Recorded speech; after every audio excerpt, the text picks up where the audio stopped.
Hello, I'm Debbie Waugh.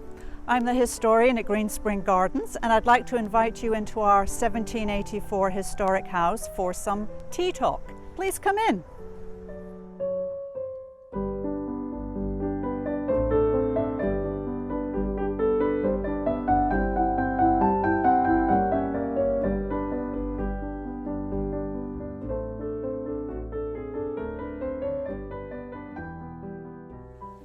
This is the Michael and Belinda Straight Room.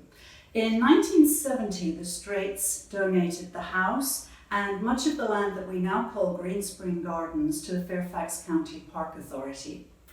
Here at the house, we've been serving educational afternoon teas since 1995. I hope that you will come to one. And in preparation, I'd like to share with you some tea time tips. Don't refer to afternoon tea as high tea. That's a common mistake, but the two terms are quite different. High tea goes back to the Industrial Revolution in England in the 19th century, when workers would come home at the end of the day and sit down for their main meal of the day, which of course they washed down with tea. They would be sitting at a high regular dining table or kitchen table, so they called it high tea. Now, even though it does sound more lofty and refined, high tea is different from afternoon tea or low tea, which originated in the court of Queen Victoria in the 1840s. It started as a way for the ladies of the court to bridge the gap between lunch and dinner. They would put their teacups and their little dainty tea time snacks on a low table beside their sofas or chairs and enjoy their afternoon tea or low tea. First, we pour the tea. Nice strong black brew.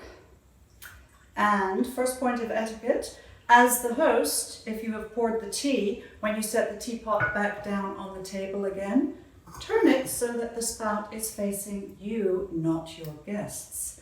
This is a tradition and point of etiquette that goes back to ancient China, when a lot of diplomacy was done over tea, and it was considered to be an act of aggression if the teapot spout faced the guest. Then you're going to add milk or lemon to your tea, and either one is fine. I think more Americans take lemon, most Brits take milk in their tea. We often get asked, is it more proper to put the milk in before the tea?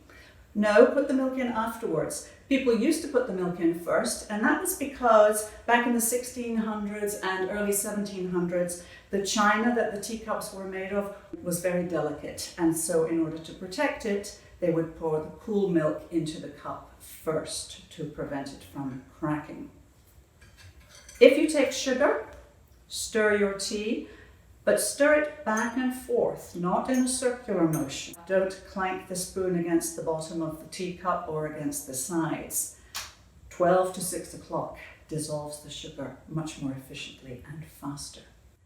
And then as you drink your cup of tea, it's perfectly fine to break eye contact with your tea time companions. In fact, it's required that you do so and focus on your tea. As you bring the tea up to your lips, look down into the teacup.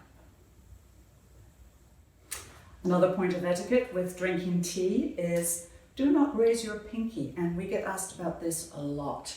If you have ever tried to raise your pinky while drinking tea, hot tea in a cup, you'll realize that it really isn't a very practical thing to do, and it's more likely to result in you breaking the cup. It goes back to the days, again, when they hadn't invented ways to attach handles to the teacup. Teacups used to be shaped like this, without handles, and so people would hold them like this with the pinky extended. Some say that this also goes back as far as ancient Rome, when commoners were said to eat with 5 fingers, and the elite ate with just 3, thereby raising the pinky. Although our guests are seated at high tables here at Greenspring, it's afternoon tea or low tea that we serve here, and since that is the more refined kind, many people ask us how to dress for afternoon tea, and there are really no formal dress codes, although you might want to make an occasion of it and dress up a little bit. Hats and gloves are not required, although hats are always welcome, even at the tea table. Gloves are not such a practical accessory for tea because you're going to be eating finger foods. And now we come to the food tray. Our finger sandwiches, cakes and pastries. Start, of course, with the savouries, with the finger sandwiches, which should be small and dainty, no more than 2 or 3 bites each.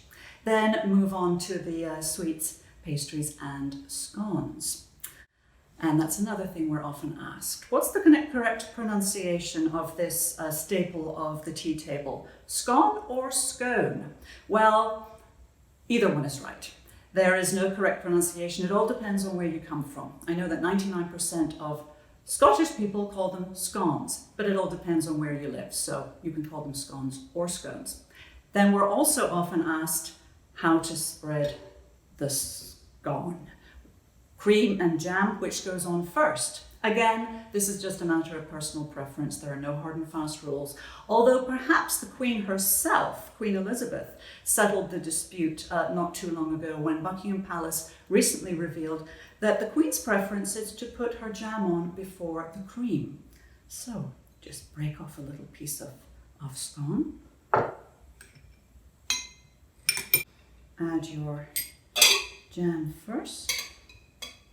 And then cream on top. Delicious. So now you're all primed to enjoy afternoon tea at the finest of establishments, including Greenspring Gardens. We hope to welcome you back here in person soon. Until we do return to normal tea service, we are offering our tea customers the option to purchase a tea box to take home and enjoy there, with all of their the usual tea time treats inside. So whether it's when you return to Greenspring or at home, now you know how to enjoy tea the proper way. And the main thing to remember here or at home is not to get too worried about all the rules, but relax and enjoy yourself. And yes, don't lift up your pinky.